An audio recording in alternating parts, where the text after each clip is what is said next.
profession. And I have three areas in particular that I focus on. One is women lawyers, another one is access to justice, and the other one is sort of cultural practices of the profession generally, which obviously sort of encompasses those other areas. And I also do qualitative research. So I was going to look at professional identity formation, a study I did 10 years ago, one on paralegals, one on corporate lawyers and women judges. So professional identity formation, I mean, one of the fascinating things about law is that it's seen as one of the most, Duncan Kennedy described it as training for hierarchy. It's seen as, something, it's very, if you think about it from a Bourdieusian perspective, it is, or if you think about Goffman, it could be described as a total institution. It is very difficult to practice in law without conforming. And if you don't conform, on the whole, you will leave. So, one of the things I did, I had various one-to-one interviews, but we also did focus groups, and this study went on for about 3 years. And in those focus groups, I got them to draw a timeline, starting with, when did you first want to do law, why do you want to do it, etc., how did this change going through. And then about halfway through the 2-hour focus group, I got them to draw pictures of what came into their minds when they thought of a lawyer. And they then sort of often said, well, actually being different, knowing you're different, knowing you have this special knowledge that other people don't have, that's one of the attractions. This was a trainee barrister, very, very bright woman, with a first, a working class woman, and should, in theory, have got a tenancy in this barrister's chambers. But you can see she was explaining how another barrister had told her, how the head of chambers had told her that actually what they decided to go for was somebody who could perform, give a convincing impression of professionalism.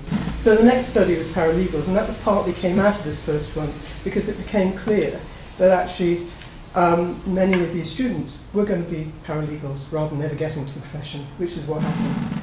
And this was somebody who had actually been in that Tracer study, and she, as she said, she's doing monkey tasks, hierarchy, fantastically important.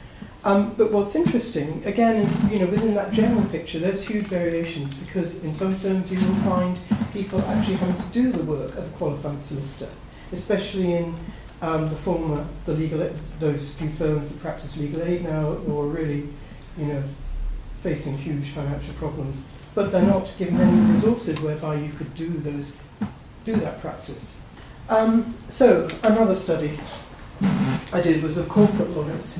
And what's interesting there, again, whether we're thinking about ethics, the possibility of being an ethical practitioner, whether we're thinking about the fact that you are positioned as an expert in law who's going to take your client's instructions but offer advice, give them the benefit of your expertise. In practice, we've seen this huge shift in the relationship over the last 30 years between the client and the lawyer, especially in the corporate world, where really now it's the huge banks, the huge companies that have the power. When I've asked them, okay, talk me through about your role as an ethical practitioner, how does it work? And they just say, well, it's ridiculous. You just do what the client wants. And if you want to stand out against that, ultimately, your boss, will tell you to do that. But another reason I was looking at corporate lawyers was there's a well-known American legal theorist, Carrie Menkel Meadow, who is a difference feminist, and talks about the fact that women coming into law will do it differently. They will produce different knowledge, they will practice law differently, etc. So that was another thing I was looking at. But in practice, again, as I said earlier, it's such a machine for conformity, really, the legal profession, that unless you get into a particular niche, it's very difficult to do that. And so here a woman talking about the fact that, if you get to the top, you're not going to be a typical woman.